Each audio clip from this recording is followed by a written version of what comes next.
Hello my dear students, आज हम पढ़ेंगे क्लास 6 हिंदी का लेसन 3। पाठ का नाम है डॉक्टर APJ अब्दुल कलाम।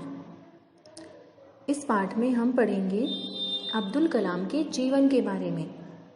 ठीक है, प्रत्येक व्यक्ति अपने जीवन में कई प्रेरणादायी बातें सुनते हैं, लेकिन कौन उसे कितना अपने जीवन में उतार पाता है यह व्यक्ति पर निर्भर करता है। ठीक है, हम सब अपने जीवन में प्रेरणादायी बातें सुनते हैं, लेकिन हम उसे कितना अपने लाइफ में फॉलो करते हैं, कितना उसे उतार पाते हैं अपने जीवन में, ये हमारे व्यक्तित्व पर निर्भर करता है।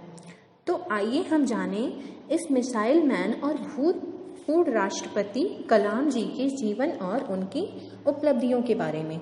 ठीक, अब्दुल पाकीर जैनुलाब्दीन अब्दुल कलाम अथवा APJ अब्दुल कलाम, जिन्हें हम मिसाइल मैन और जनता के राष्ट्रपति के नाम में भी जाना जाता है, वो भारतीय गणतंत्र के 11वें निर्वाचित राष्ट्रपति थे। वे भारत के पूर्व राष्ट्रपति, जाने माने वैज्ञानिक और अभियंता के रूप में विख्यात थे। इन्होंने मुख्य रूप से एक वैज्ञानिक और विज्ञान के व्यवस्थापक के रूप में 4 दशकों तक रक्षा अनुसंधान एवं विकास संगठन DRDO और भारतीय अंतरिक्ष अनुसंधान संगठन ISRO व भारत के नागरिक अंतरिक्ष कार्यक्रम और सैन्य मिसाइल के विकास के प्रयासों में भी शामिल रहे। इन्हें बैलिस्टिक मिसाइल और प्रक्षेपण यान प्रौद्योगिकी के विकास के कार्यों के लिए भारत में मिसाइल मैन के रूप में जाना जाने लगा। डॉक्टर APJ अब्दुल कलाम जी 2002 में भारत के राष्ट्रपति चुने गए।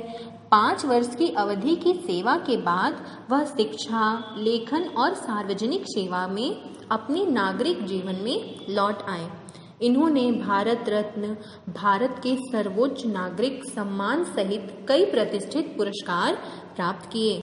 इनका जन्म 15 अक्टूबर 1931 को धनुषकोडी गांव, रामेश्वर, तमिलनाडु के मध्यम वर्ग मुस्लिम परिवार में हुआ था। इनके पिता का नाम श्री जैनुलाब्दीन और माता का नाम अशियामा था। ये 5 भाई और 5 बहनें थे। अब्दुल कलाम के जीवन पर इनके पिता का बहुत प्रभाव रहा।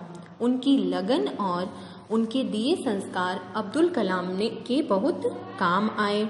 आम बच्चों की तरह इन्हें भी अपनी माँ के हाथ का बना भोजन बेहद पसंद था। जैसे हमें पसंद होता है ना अपनी मम्मी के हाथ का बना हुआ खाना, उसी प्रकार अब्दुल कलाम जी को भी अपनी माँ के हाथ का बना हुआ भोजन बहुत ही पसंद था। उनकी प्रारंभिक शिक्षा रामेश्वर में ही हुई थी। स्नातक होने के बाद इन्होंने हावरक्राफ्ट परियोजना पर काम करने के लिए भारतीय अनुसंधान एवं विकास संस्थान में प्रवेश किया।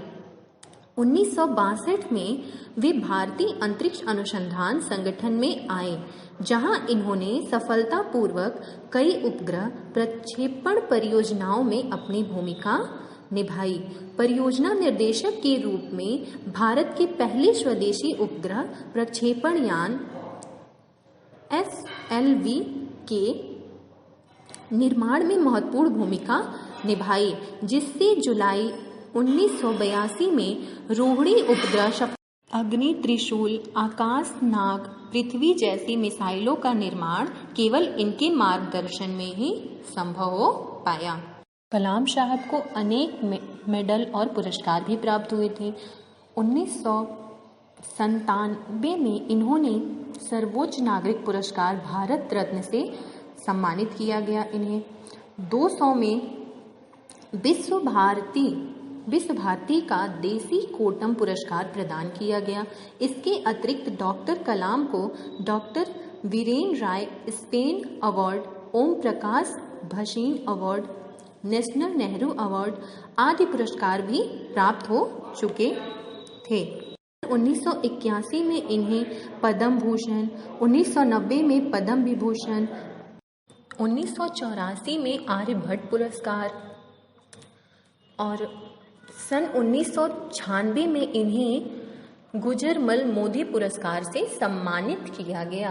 सन 1996 में AK फ्लोरिडा ने इन्हें सम्मानित किया था और 19 जुलाई 2015 की शाम डॉक्टर अब्दुल कलाम भारतीय प्रबंध संस्थान शिलांग में एक व्याख्यान दे रहे थे, तभी दिल का दौरा पड़ने के कारण इनका निधन हो गया।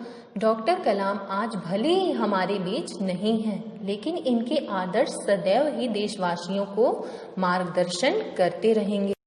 इन्होंने जो कुछ भी अपने जीवन काल में हमारे देश के लिए किया, वो हम चाहकर भी भुला नहीं सकते हैं।